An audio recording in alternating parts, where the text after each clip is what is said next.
All right, we're talking about movement of molecules.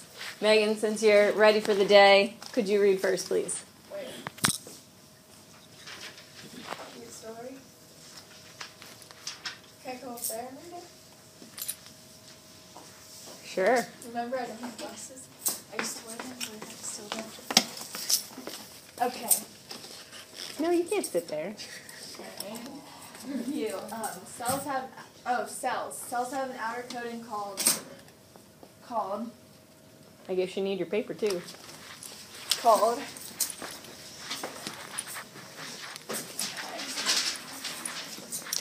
a cell membrane. That is correct. If you don't have that in your review, please fix your answers. Alright, and then cells need starting materials, Very good. and cells must get rid of waste. So, thank you. How do they get the starting materials into the cell, and how do they get the waste out of the cell? Through the cell membrane, through 3 different processes that we're going to start talking about today. Things must go through the cell membrane in both directions. If you look closely at this video clip, do you see anything coming through the cell membrane? Yeah. Emily, what do you see? Red blood cells. You see red blood cells. Are they going through the cell membrane anywhere? Or are they just traveling through a pipe? Those red blood cells, correct, are just traveling through a pipe. Look a little closer. Elizabeth. There's these yellow little dots moving through. Yeah. Watch right here. Those represent molecules coming through the cell membrane into the blood vessel. Would there be anything from those red blood cells that would have to go the other direction through the blood vessel? What do your red blood cells carry?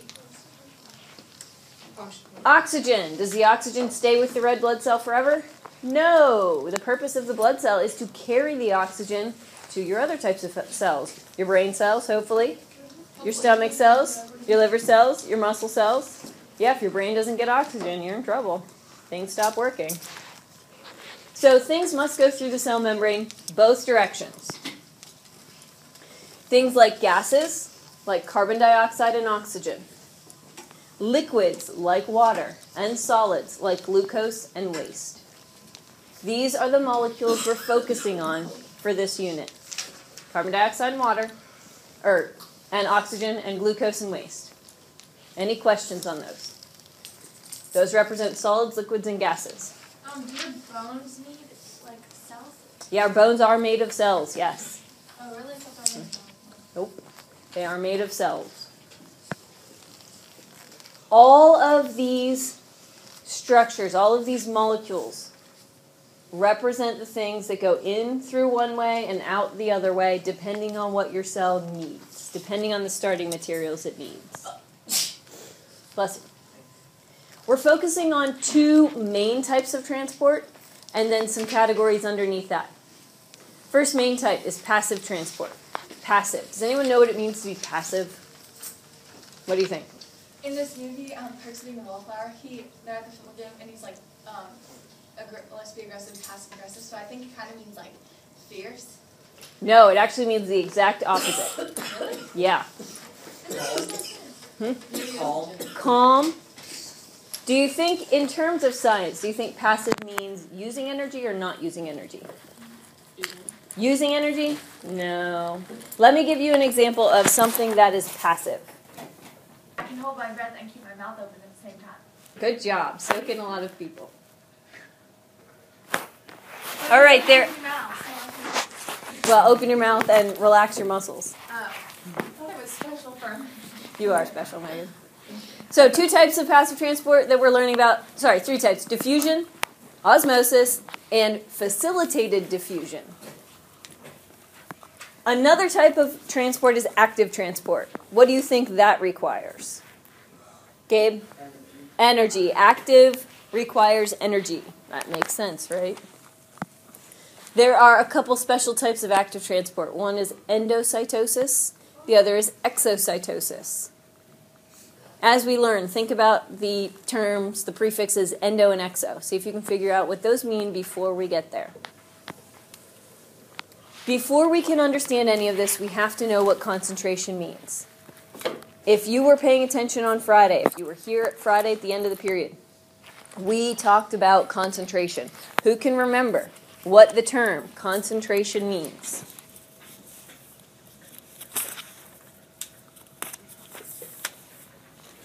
What does concentration mean? And I don't mean to think hard.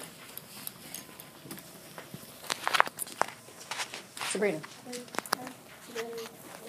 Packed together tightly. Very good. Last week, before I even knew we were having an intruder drill, I mentioned if we had an intruder drill, you would all have to go squished into one corner, right? And then, voila, it happened. Were you in a highly concentrated state when you were squished into the corner during that drill? Yes. Yes. Everybody. Keaton. I was already there. Okay. Shh. Okay. I don't really want to know what happened during your drill, but think about the concentration of students at that time. Right now, are you highly concentrated or not? No, you're all spread out throughout the space of my room. So concentration means the number of items in one area. Think of a slide. When you think of concentration, I want you to think of a slide. Gavin, will you read next?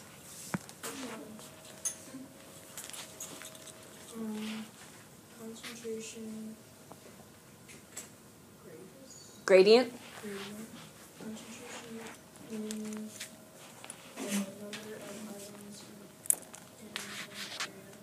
The top of the slide represents the high concentration. Lots of people in an area. So think about high concentration, meaning lots of people or lots of things in one area. Think of it as the top of the slide. Gavin? The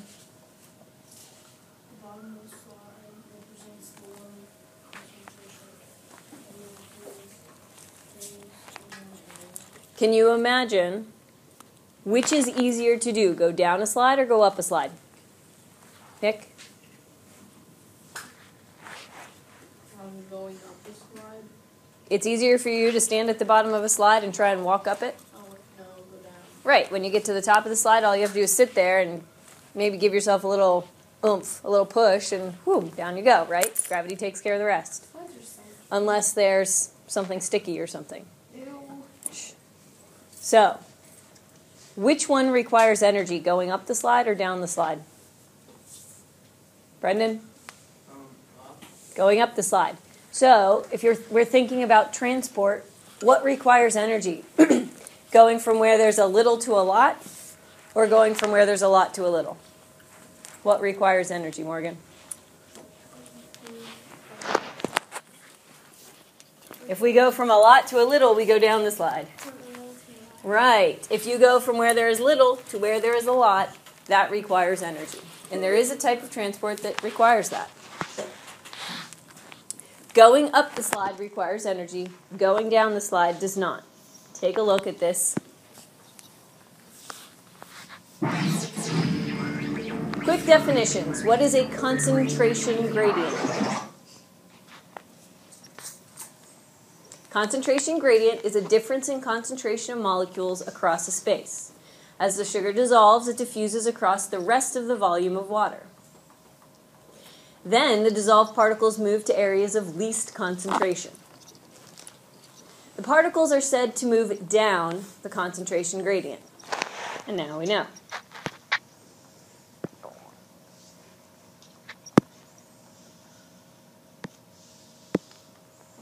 Any questions about what concentration means?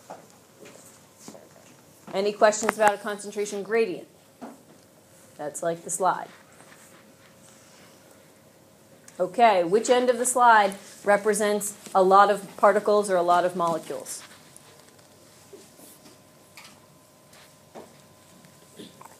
Emmett.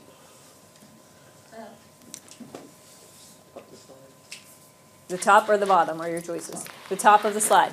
Which end of the slide, Derek, represents very few particles or molecules? The bottom of the slide. Okay, let's keep going. Moving into one specific type of transport, we're talking about diffusion. In diffusion, molecules go from high to low concentration, which is, up or down the slide, Hannah? Down. If you go from high to low, think about that slide with the people on it, you go down the slide. Take a look at what it looks like when you go down the slide.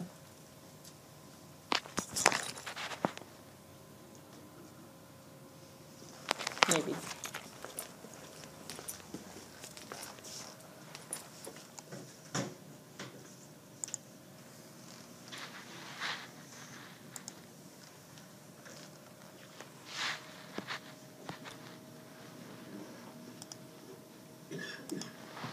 Place one drop of food coloring into a petri dish full of water.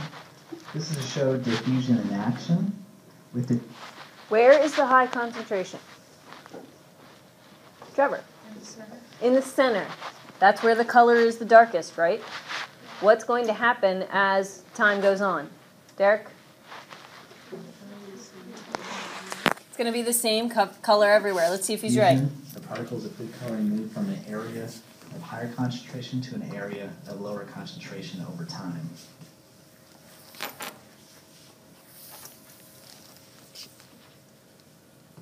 In the beaker to the left is hot tap water, and the beaker on the right is cold tap water.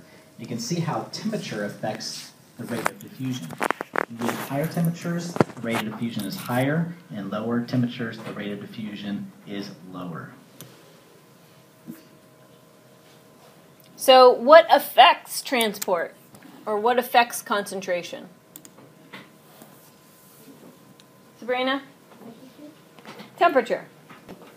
Just as a review, is that down the slide or up the slide? High to low. Keaton? Down. That is down the slide. There is no energy required for diffusion to happen.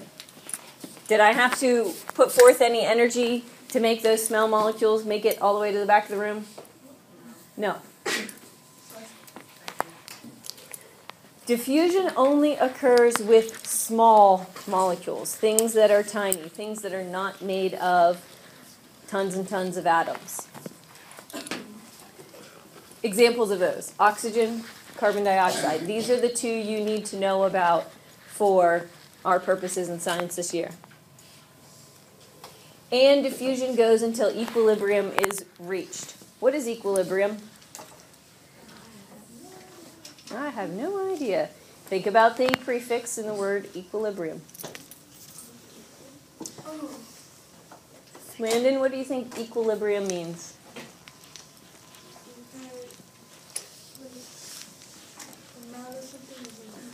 Right, exactly. The amount of something is equal. So now we can move on to our next question on our study guide. Trevor, will you read the question, please? Read the question on your paper.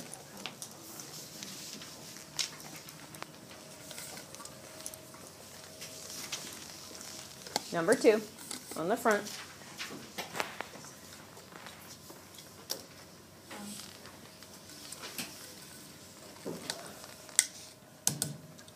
What does it say to do?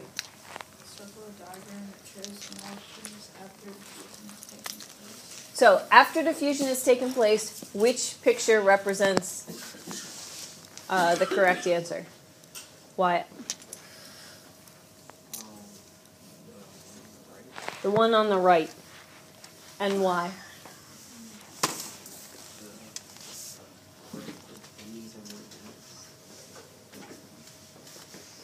Are they more dense on the right?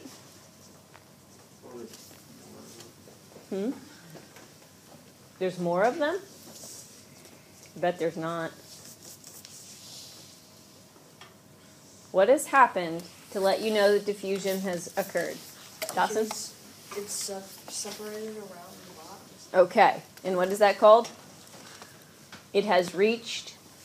Sabrina?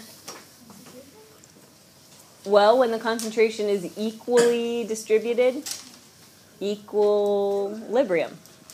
So, diffusion has occurred because all the molecules are spaced out evenly. They're not in a concentrated form anymore. They don't have all the little black circles in one spot and all the big white circles in a different spot. Does that make sense? No? No. If diffusion is happening, think about those the black circles as the food coloring that got dropped in the petri dish, right? What happened to the food coloring? It's spread out. Think about the white circles, maybe those are water molecules. In the second picture, after diffusion has taken place, are the food coloring molecules and the water molecules all equally distributed? Yes. Now does it make sense? Okay. The question's asking which one shows after diffusion. Passive transport. Before we go over passive transport, look at the top picture.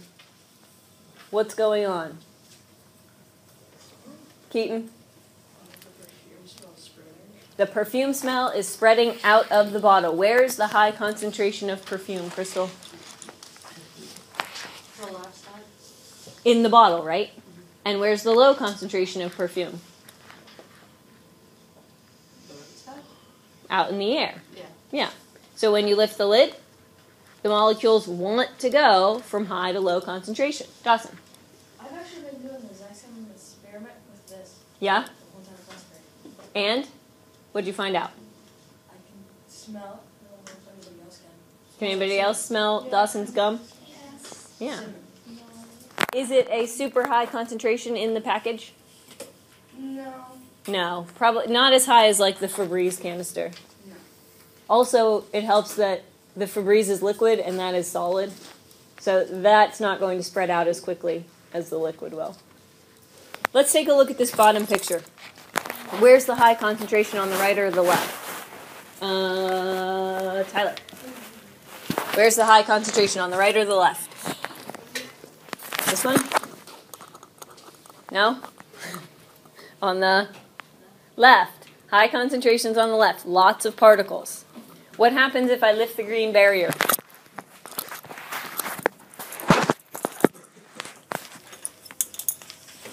Any idea, Tyler? What happens if I lift the green barrier? You don't know? All right, you watch and tell me what happens. High concentration on the left, low concentration on the right. Lift the barrier. What happens to the concentration of the molecules?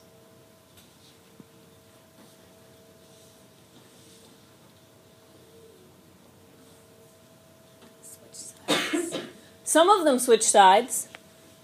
What happens to the concentration, the number of molecules in each side? Yeah, now it's the same amount. So it has reached, what's that word? That's what happened. But what's the word for equal numbers on both sides? Hannah? What's the equal word? Try. You should write this word on your paper. Equilibrium. E-Q-U. I-L. I-B. R-I-U-M. Why would I be spelling that? Because it's important. So you can write it down. E-Q-U. Where? That would be a great place. Okay.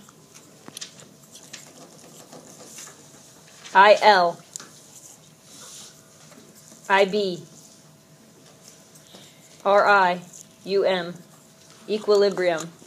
Now you have it. Your book doesn't actually use that term. Your book just says it goes in equal concentrations or equal amounts, but you're smart. You can learn that term.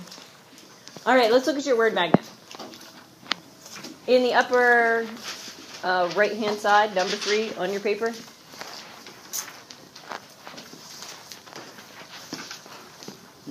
Oh, this. On your word magnet. Sorry, upper left-hand side. A special form of passive transport allows polar substances to move between cells. The word you should have found was polar. Anybody know what polar means? Probably not. Your book didn't really explain it. What do you think? Well, Don't think. Polar is like cold temperatures. Yeah, good guess, but not in chemistry. Like small and like moves, like it can change the shape of it. It can't change its shape. Well, I'm thinking bipolar, so kind of like changes. No, not exactly. Like Really small. It doesn't have to do with size. No, that's the word diffusion. Polar means there's a charge. Remember when we studied water? I had you label there was a slight positive charge on one side. Polar is a chemistry word for the molecule having a slight positive charge. So, water is a polar molecule. Glucose is another polar molecule. Okay? All right. So a special form of passive transport allows polar substances to go through the cell membrane. Moving on. One fact you could have found on your own, something you need to have, that passive transport goes from high to low concentration. If you didn't fill in a fact on your own, check it out. We just filled this in.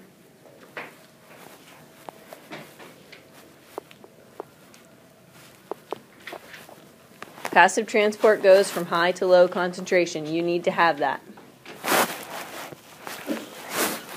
What is the definition of passive transport? Emmett. Materials moving without the use of energy. Good. The movement of materials through a membrane without any input of energy. Passive transport, definition, right up here if you didn't get it.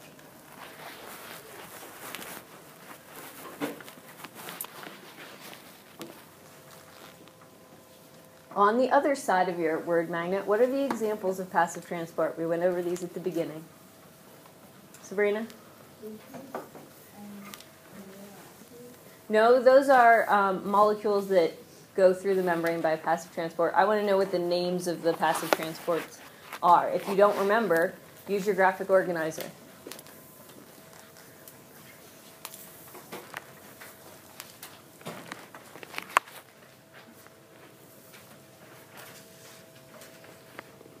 Anybody? Schaefer? Osmosis and diffusion. Those are your examples. Yesterday we talked about diffusion. Today we're moving on to another type of passive transport called osmosis. In osmosis, water molecules, specifically and only water molecules, move through a cell membrane from high to low concentration.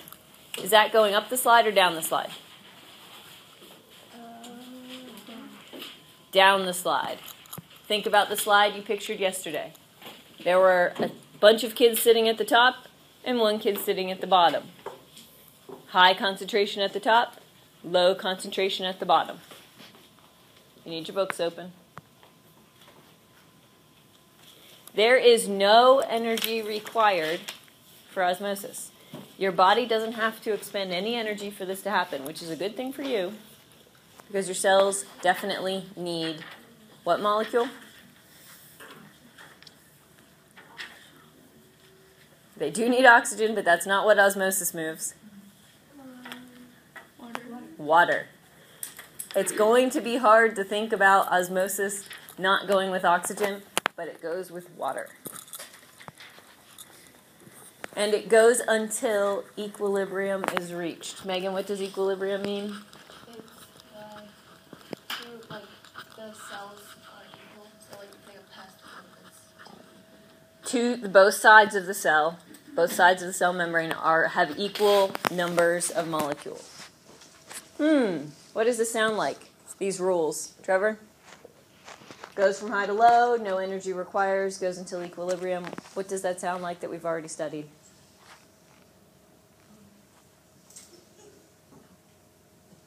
What did we study yesterday? Diffusion. Diffusion. It sounds like diffusion because it is diffusion. But remember, osmosis is the diffusion of what molecule again? Water. Water. Okay.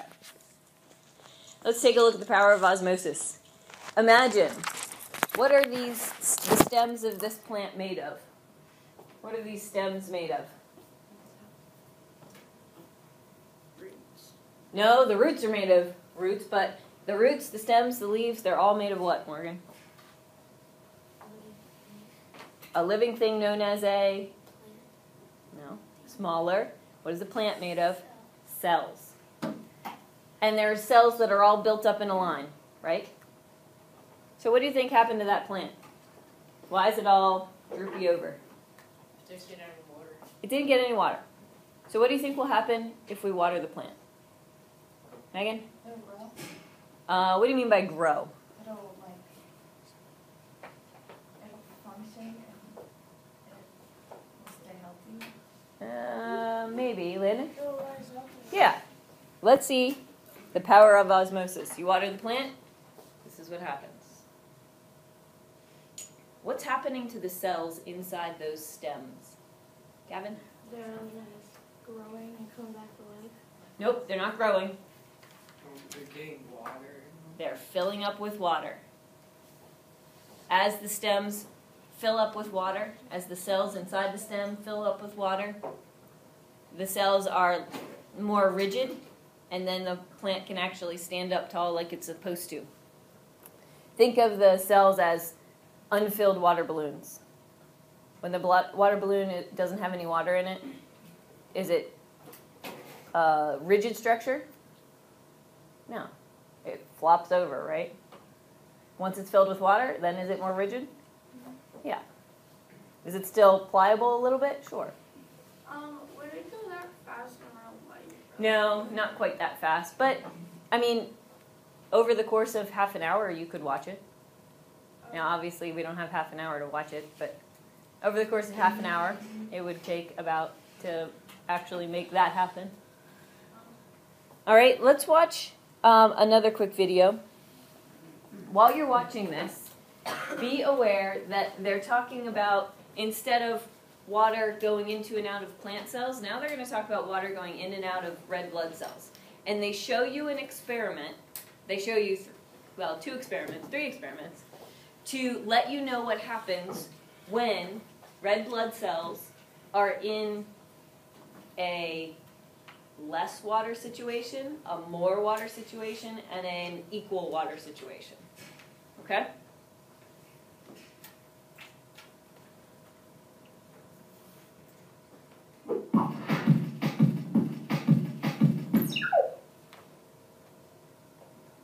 Osmosis is the movement of water molecules across a semi-permeable membrane from an area of greater concentration to an area of lesser concentration. Here we have red blood cells in solution. The red blood cell has a semi-permeable membrane. Tonicity is the measure of the osmotic pressure of two solutions separated by a semi-permeable membrane. It is commonly used when describing the response of cells immersed in an external solution. Like osmotic pressure, tonicity is influenced only by solutes, such as sugar, that cannot cross the membrane. There are three classifications of tonicity that one solution can have relative to another. Those three classifications are isotonic, hypertonic, and hypotonic. You don't need to memorize those names. If a solution is hypotonic, there is a greater concentration of solute within the cell than there is in the surrounding solution. As a result, water molecules... Where is the higher concentration of water? Outside or inside the cell? Right now. Who haven't I called on? Derek. Inside. Count the numbers. Where is there more? Outside. Outside the cell there is more water, so where will the water travel? Inside. It'll go inside. enter the cell. As the water molecules continue to enter the cell becomes larger and larger. If water molecules continue to diffuse into the cell, it will cause the cell to swell up to the point that lysis or rupture may occur. In The this cell actually demonstration, breaks. dialysis tubing and a sugar solution are used to demonstrate a hypotonic solution. First, a 3 centimeter length of dialysis tubing was cut. The tubing was briefly soaked in water, then rubbed between the fingers to open the tubing. One end of the tubing was twisted, doubled back, and secured with an orthodontic rubber band to prevent leaking. The tubing was then filled with a concentrated sugar solution and sugar granules. The second end of the tubing was also twisted, making sure that no air molecules were in the cell. An orthodontic rubber band was used to secure the second end as well. So what's inside that tube? Sugar water. Sugar water. It's going to be placed in plain water, nothing in it, the water. That tube is a special kind of plastic that allows things to go through it. It doesn't allow a lot of materials, but over time, if you just left it sitting out on the desk, over time it would cause a puddle, I guess, so to speak. The completed cell was weighed on a digital balance and then was gently placed in a beaker of tap water. So do you think water will go in or out? If you've got tap water on the outside and sugar water on the inside, where's the higher concentration of water? After 30 minutes, the cell was removed from the beaker, gently patted dry, and again weighed on the digital balance.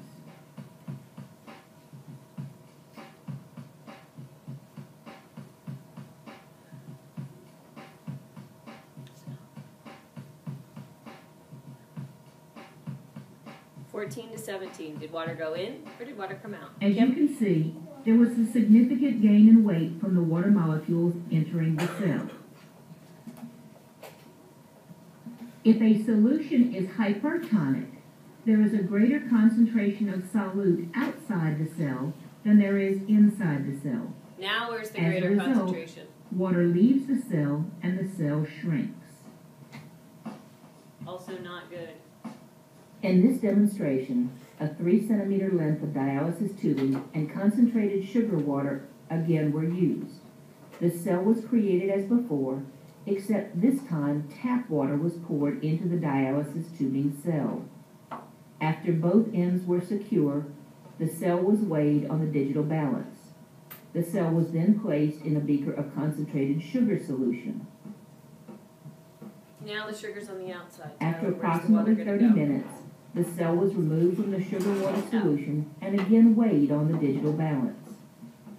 As you can see, the cell lost a significant amount of weight and has become very flaccid or lacking in firmness. When a cell shrinks, it is said to be crenate. Dawson, thank you. If a solution is isotonic, there is an equal concentration of solute both inside and outside of the cell. Although water molecules continuously move into the cell and out of the cell, the concentration on both sides of the semi-permeable membrane remain the same. In this demonstration, a cell was again formed from the dialysis tubing and was filled with tap water.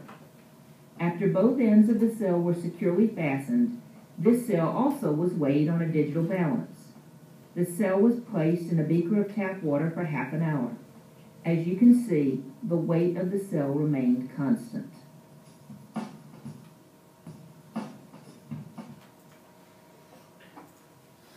So, osmosis is the movement of what type of molecule? Hannah? Water. Does it require energy? No. And does it go down the slide or up the slide? Dawson? Down the slide. Good. Let's move on to our third type of passive transport. You ready? Facilitated diffusion. In this passive transport, molecules go from high to low concentration. Is that down the slide or up the slide? Brendan?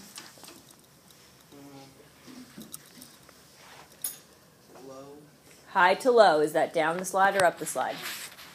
That is down the slide. But in order to go through the cell membrane, they can't go through the lipids. They need a carrier protein. Can you tell me what's going on in this picture? Tell me what you see. Can you identify the parts? Or Landon? Some are going in, some are coming out. No? Let's identify these parts of this picture. What is this? Lipids. What is that? Morgan. That is the protein. What are these yellow things? Matt. One more time. Glucose, sugar. A molecule that uses facilitated diffusion to move. So notice what's happening to the sugar. Goes into the tunnel. The protein changes shape. Comes out of the tunnel. So the proteins in this case act like a gate. Let's take a look at that in real time.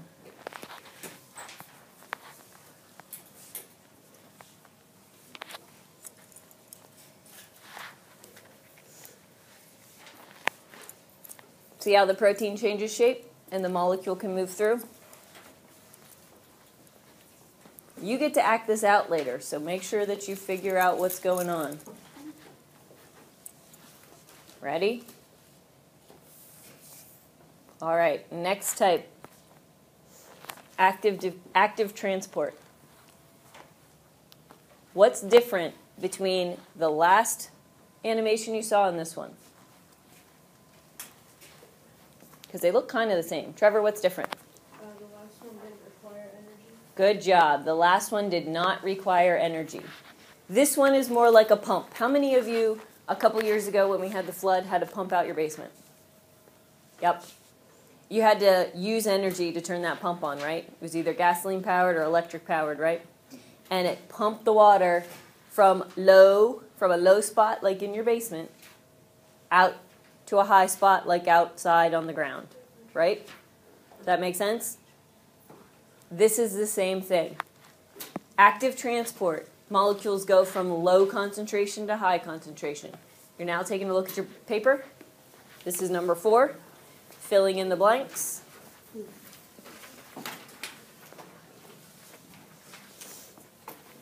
You should have the things that are in green. Molecules go from low concentration to high concentration.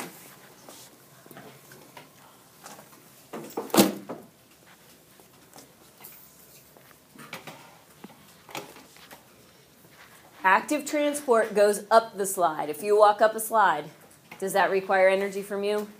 Yeah, it's a lot harder to walk up the slide than it is to go down the slide. The process of using energy to move substances. Your next blank.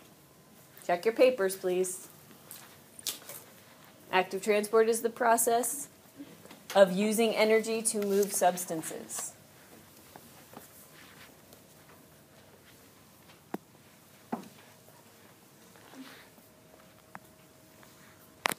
Cells use active transport to perform life functions.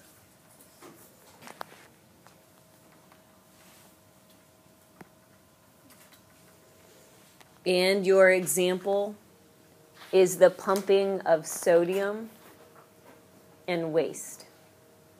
Sodium is salt. Let's take a look at a quick example in your book. When you're done writing. Any guess as to why your body would need to use endocytosis or exocytosis at each cell? Megan? Think white blood cells. What does the white blood cell do? Brendan? Like cures diseases and stuff. Right. Do you know how it gets rid of the germs in your body? It carries it out, I guess. Nope. It eats them. It wraps around, the cell membrane wraps around the bacteria that's not supposed to be there, pulls it in the cell and digests it.